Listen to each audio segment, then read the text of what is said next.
Okay, I'm gonna show you how to make sourdough. It's actually a lot easier and simpler than it seems. First, you need an active sourdough starter, which to make your starter, you're gonna do 1 portion flour, 1 portion water, leave it over until the next day, 24 hours later. Dump half of that out so that you have 1 portion of discard left. Say you have this much discard, you're also going to do that much in flour and that much in water as well. So basically, if you have 50 grams discard, add 50 grams flour, add 50 grams water, mix. Next day, rinse and repeat the cycle. Dump half of what exists in your jar out, put that portion of flour and water in, mix, and you're going to do that probably for like 2-3 weeks until your mixture doubles or triples like this within a few hours of mixing and feeding it.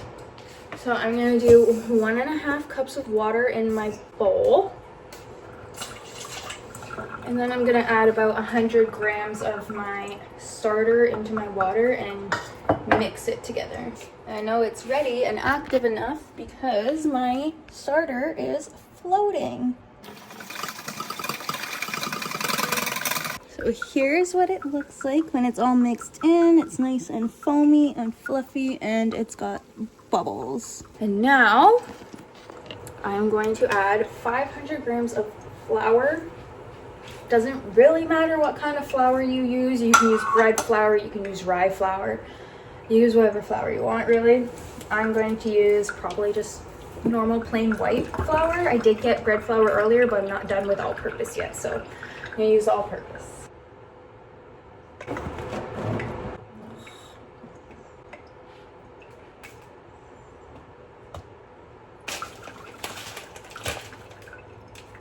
I hate when flour bags do this, like chill. The last thing I'm gonna add is about 10 grams of salt, or I just kind of do like a tablespoon. Then just whisk it up.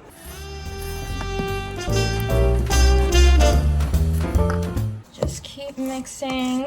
And you can always just grab a nice spatula and kind of get the sides incorporated there as well. Sometimes, depending on the type of flour that you use, or if you're doing what I'm doing and like mixing some, you might need to adjust your recipe in order to get to that shaggy dough look. Now, this is looking fantastic.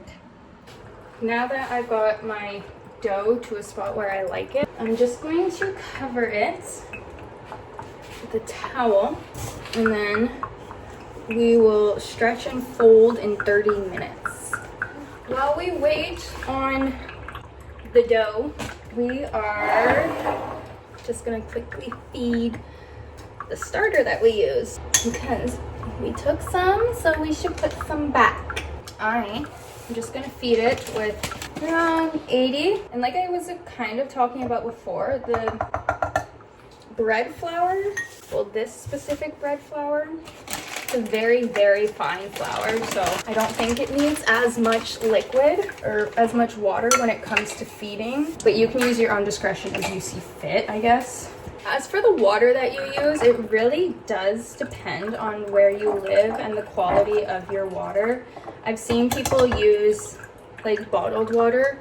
I've seen people use bottled spring water. I've seen people use Brita water. I did use Brita water at one point, and I was like microwaving it to warm it back up to temperature. So I've used Brita before, but I think the tap water that I have here is perfectly fine. They tell you to use filtered water just in case there's something like in your water that messes with your fermentation process. It's really up to you and kind of the water that you have. I used tap water and it seemed to work fine just because I got lazy of Brita and I was like, oh, let me try tap, and it actually worked. And I was like, okay, I've just been wasting my time. So if you're wondering why I have a hair elastic on it, that is because when I feed it, I move the hair elastic to where my starter is. You just kind of mark it with the hair elastic so you can tell when you look at it later if it's moved. When feeding your starter, Basically what you're going for here is a thick pancake batter like consistency. You don't want it to look doughy, but you also don't want it to be watery. So this is perfect. And last tip for feeding your starter, mix with plastic or wood. They say, by they I mean like tradwives, not to use metal because it could also mess with the fermentation process. So after I fed the baby, I am just going to make a little hat out of paper towel and secure it back on here.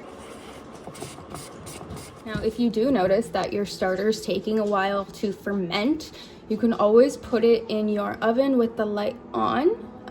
My oven's one of the newer electric ovens, so I wasn't able to just leave the light on unless the door's open, so I had to prop the door open, but that should help speed up the fermentation process. It's just about how warm or cold your kitchen is. You're a good boy, Deepsters. You want your dental stick? Here you go. So now that it's been 30 minutes, it's time to do stretch and fold. So I'm gonna quickly wash my hands, and then with my hands still wet, you're gonna take the fold. You're gonna take the dough at the top, grab it, and you're gonna stretch and fold it over. Turn your bowl, grab, stretch, fold, and you're just gonna do this every 30 minutes, 4 to 5 times. The act of what we're doing is creating more gluten in the bread, and you'll see how it changes each time I check in with you. Now we're just gonna wait another 30 minutes and we're gonna do this again. One thing I did notice about making sourdough is that it's a little bit different each time. So just be open-minded, I would say.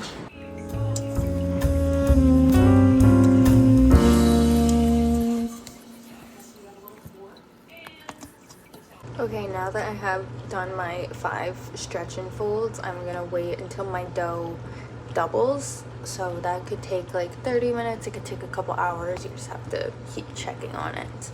Once it's doubled, it'll be good to pre-shape.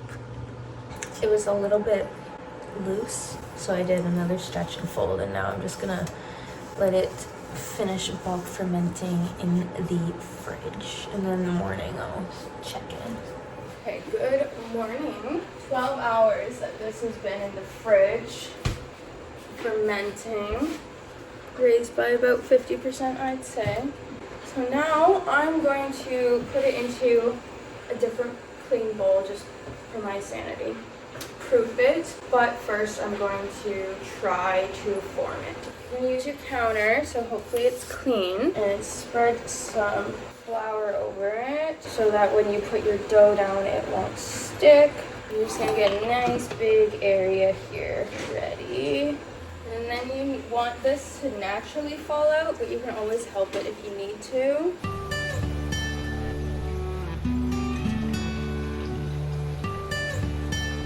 And what I'm gonna do is try to stretch it out into a large rectangle. A rectangle is ideal, but sometimes it does not want to cooperate with me. I'm going to fold the sides in so they meet at the middle. And then I'm going to do the same thing with the bottoms so they meet in the middle, or fold over kind of like this. Now, I'm going to flip this over, kind of tuck it into like a ball shape so you can push and pull at the same time to make that perfect little ball shape. Take your dough, carefully place it in the bowl. I'm going to take this washcloth and just put some flour on it. Put some flour on top of my dough as well. And this is so that when it's proofing, that's our next step, is proofing, so that it doesn't stick to the towel. And put this here. And now my oven does have a proof function. I don't know if yours does, but that's what I'm going to use. I'm just gonna go to cooking modes, specialty functions, proof. Set it to 90 and start. And then here's what this looks like, and I'm gonna leave it in there for a few hours. I might not do the towel, I'm not sure yet, I haven't decided. Okay, it has been maybe 2.5, 3 hours. And our dough is pretty proofed. So it's all jiggly now, which is beautiful. It expanded quite a bit and it's pretty good now. You don't need to make it a big circle loaf like the fancy people do.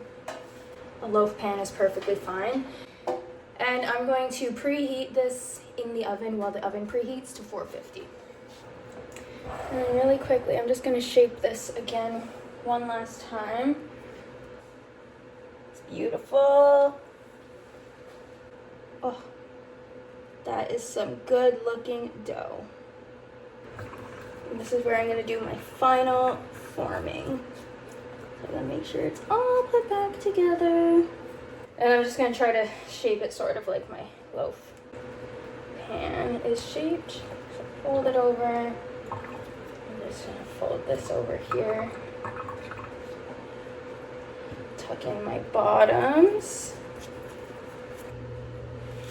And it's good enough for me.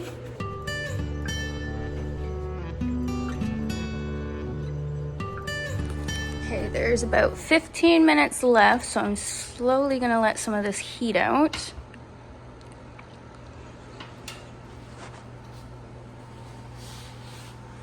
Hopefully it's okay. Let me see here.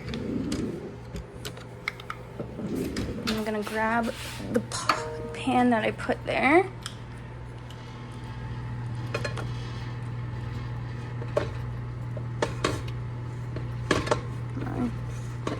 Come on, click on. There we go.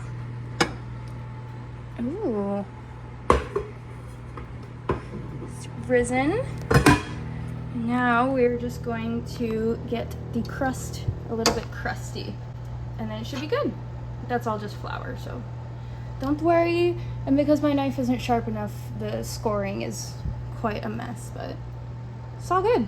Now we just gotta get it crusty. Okay, our bread just steamed. Hopefully it doesn't make the fire alarm go off, so I'm gonna open it slowly. Steamy. Oh, it looks cute. Ooh. It is nice and flaky. I already did that. See, I need to get a better scoring knife for it. I shouldn't have done that. But it looks gorgeous. Let me just move some of the flour off. But if it sounds hollow, then it's done. This is what it looks like after I knock off some of the flour that was on it. Okay, let's open up this bread and see how it looks. Perfect.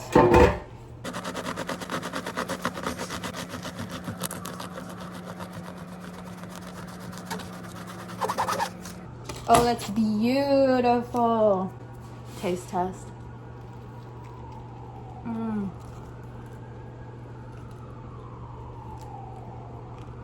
Dare I say, one of my best yet.